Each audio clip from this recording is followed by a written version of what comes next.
Hello, welcome to our First Gen series on understanding the cost of college and the financial aid process.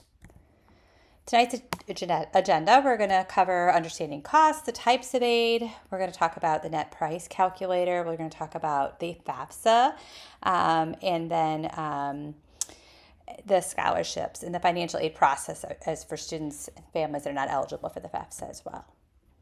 So first we want to break down how costs are going to be delivered to you and how you will see them on colleges' websites in brochures and pamphlets. There's public versus private schools, so know that public schools will have discounted tuition rates for students that are considered in-state. For example, Illinois, our public schools like University of Illinois Urbana-Champaign and University of Illinois at Chicago, Illinois State, Northern Illinois. We have several public schools in Illinois that give discounted tuition for students that reside in Illinois. Typically, students need to reside in Illinois for 3 years if they're on a visa, looking to hopefully gain citizenship status. They would then be given Illinois discounted tuition and be considered in-state for tuition purposes.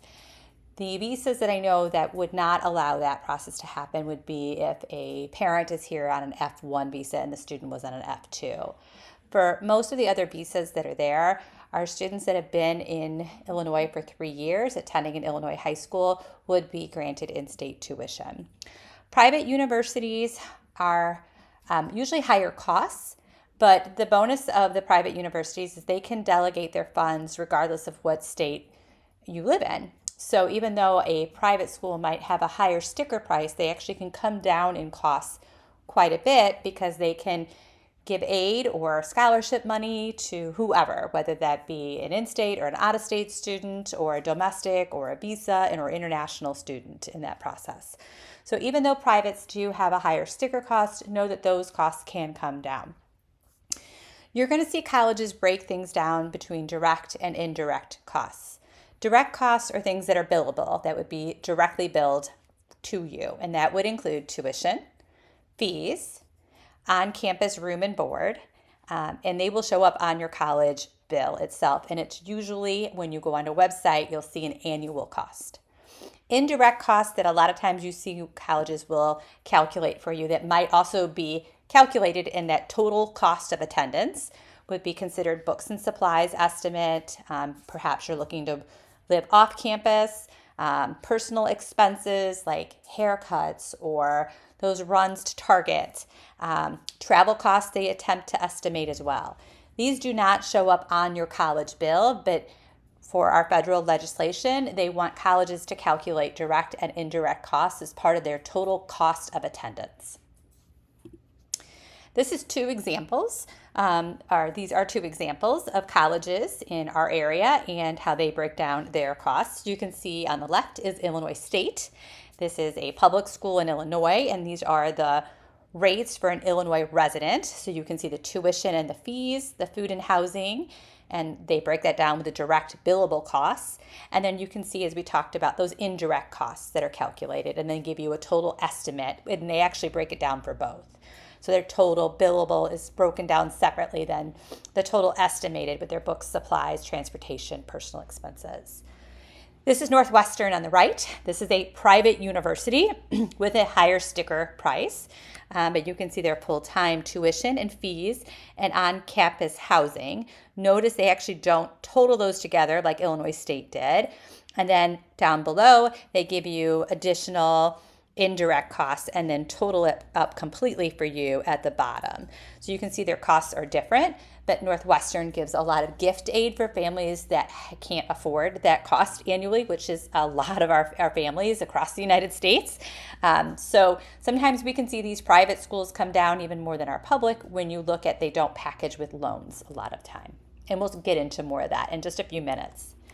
There are two categories of aid that we talk about. There's need-based aid, and that's based on the family's ability to pay. And there's merit-based aid, which is based on students' academic or talent achievements. It could be based off of their transcript. Perhaps it's another award based off of, athletics or other pieces in there.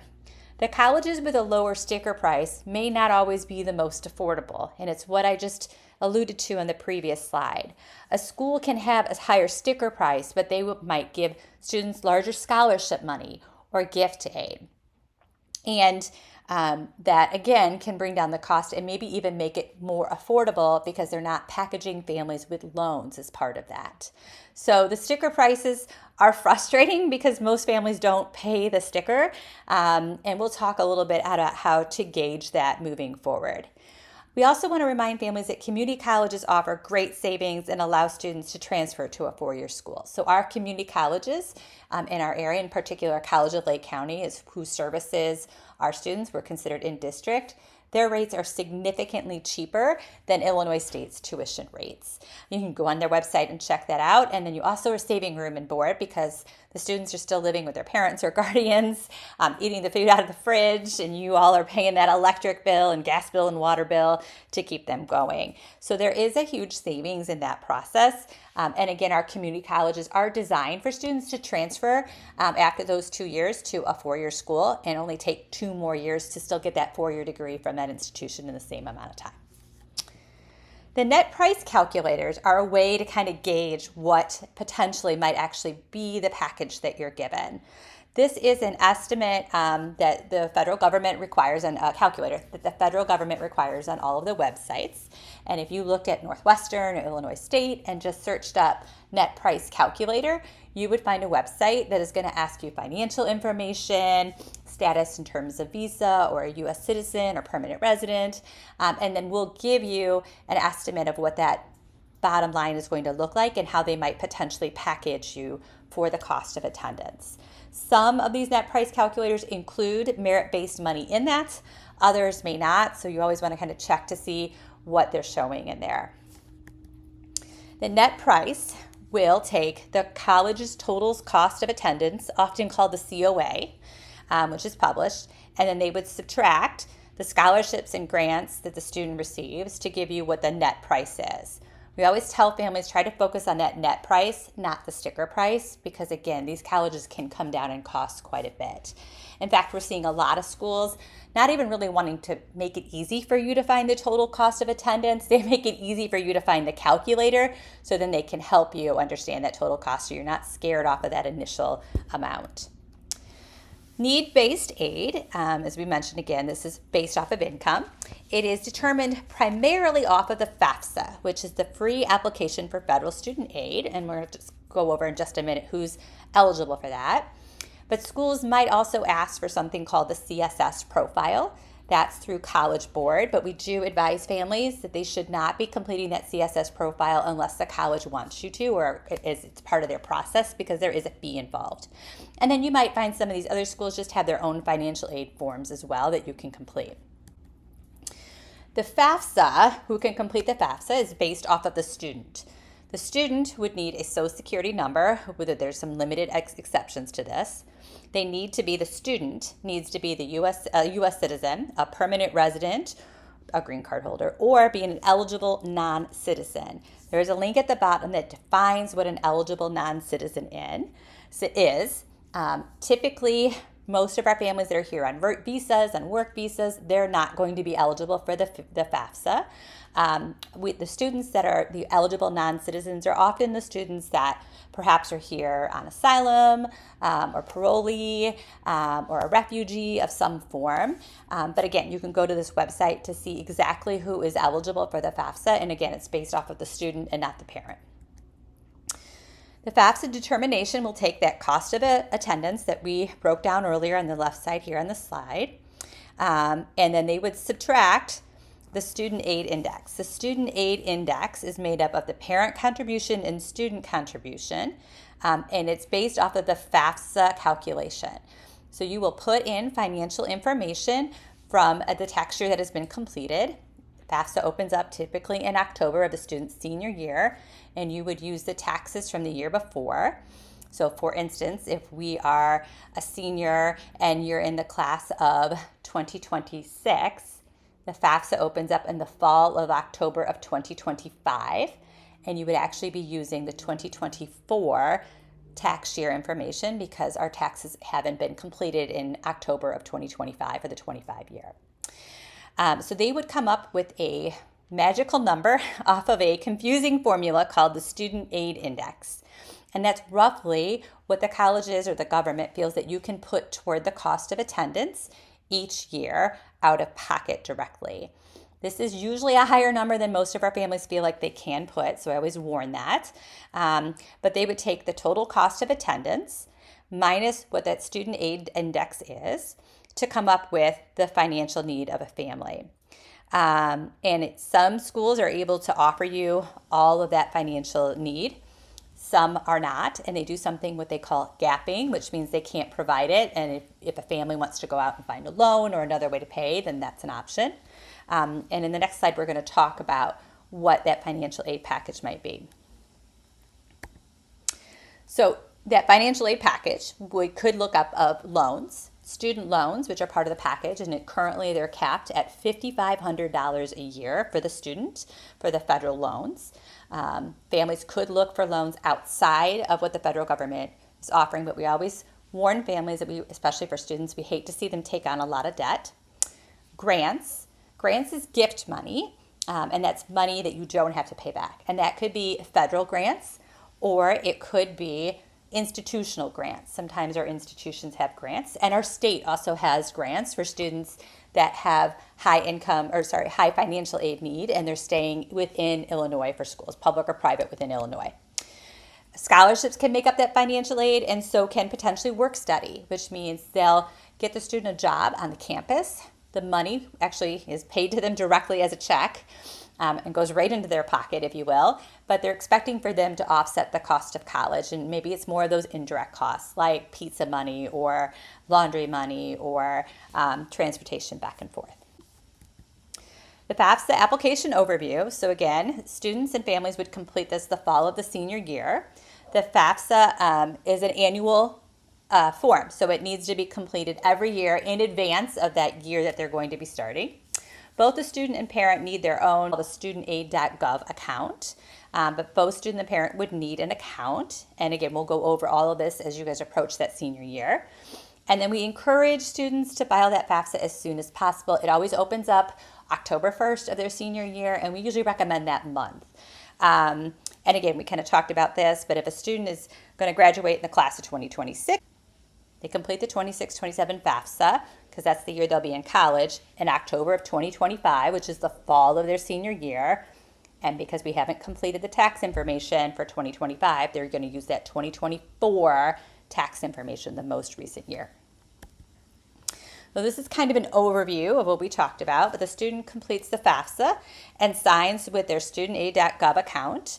The FAFSA, and the parent would as well. The FAFSA is processed, and the student receives something called SAR, which is a student aid report. The colleges receive this information because the student actually within the FAFSA will list all their colleges in there. And then students are able to identify up to 20 schools on that FAFSA. The college reviews the information, and then they will assemble an award package for the student that will break down the total cost of attendance and how they can meet need. And that usually happens somewhere between January and March, depending on when families complete the FAFSA and when the student is admitted to the school as well. They never create a package until the student's been admitted.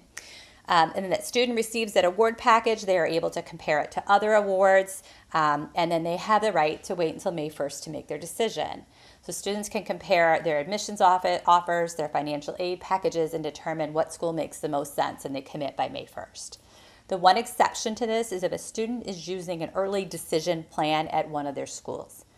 I don't want to go too deep in the weeds with this right now, but an early decision agreement admission plan means that the student has decided early that they're going to the school. And if the school admits them, they're going to withdraw all their applications and not be able to see where they've been admitted or compare financial aid offers. There's definitely some advantages to this process of using that plan, but there's also a lot of disadvantages, one being that you can't compare your financial aid packages. So if you are considering that plan, we heavily recommend that net price calculator and connecting with the schools directly. Some schools can still offer need-based aid if you're not eligible for the FAFSA. So if your student is not that U.S. citizen, permanent resident, green card holder, or an eligible non-citizen, There doesn't mean that you may not get financial aid offerings, but that's going to probably be more at the private schools or potentially, like we said, the schools in Illinois, the public schools in Illinois. Often private schools can offer more since they're funded differently, as I had shared earlier. And again, those schools may ask for that CSS profile, which anybody can fill out the CSS profile or their own financial aid forms. It's only the FAFSA that is limited on who can complete it. For our students that might be undocumented, we do have something called the RISE Act in Illinois, and there's an alternative application for Illinois financial aid that those students could complete, and it makes them eligible for the MAP grant. The MAP grant is something that we give to students in Illinois who have high financial need. And then again, merit-based scholarships might still be available if you're not a U.S. citizen or green card holder. That so depends on school to school and potentially even year to year. So I know families often that are here on visas are trying to understand what schools are going to provide us financial aid or provide us merit-based money. Unfortunately, we don't have a comprehensive list. There isn't an easy way to gauge it. It's really looking at the schools and asking those questions to see what money is available for you if you are considered an international student. Merit-based aid, as we had mentioned, is really based on that student's academic abilities or maybe talent. The largest amount of scholarship money really does come from the institution itself. So perhaps you're looking at Miami of Ohio and they're going to give you $12,000 a year. And over those 4 years, that becomes $48,000. It's a sizable amount of money. There isn't anything usually students need to do after that first year other than just maintain that GPA. They're automatically reviewed for merit, typically for most schools, off of their application for admissions. But some schools may have additional portals that students can look through or additional, more selective, larger scholarships that require a separate process. There are ways to look at outside scholarship money. I always caution students that not that they shouldn't, but these are a little all over the place. The deadlines are all over the place. The amounts are usually smaller. They're not renewable scholarships, so it might be a one-time award. Some of these scholarships feels a little scammy, so I always encourage families to keep a close eye on what are they even asking for. Does this even make sense, or are you about to get on a massive spam list? But you can register with a free database like FastWeb or Appley. You can check weekly in Naviance under the college tab. We list things in there. We put a lot of more specific information in the Daily Digest. You can check into your own communities, employers, credit unions, religious and community-based organizations.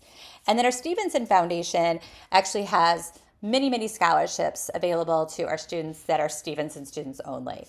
This will open up this January of the student's senior year. It gets emailed out and blasted out so students can fill out one application and mark off which scholarships they'd like to be considered for.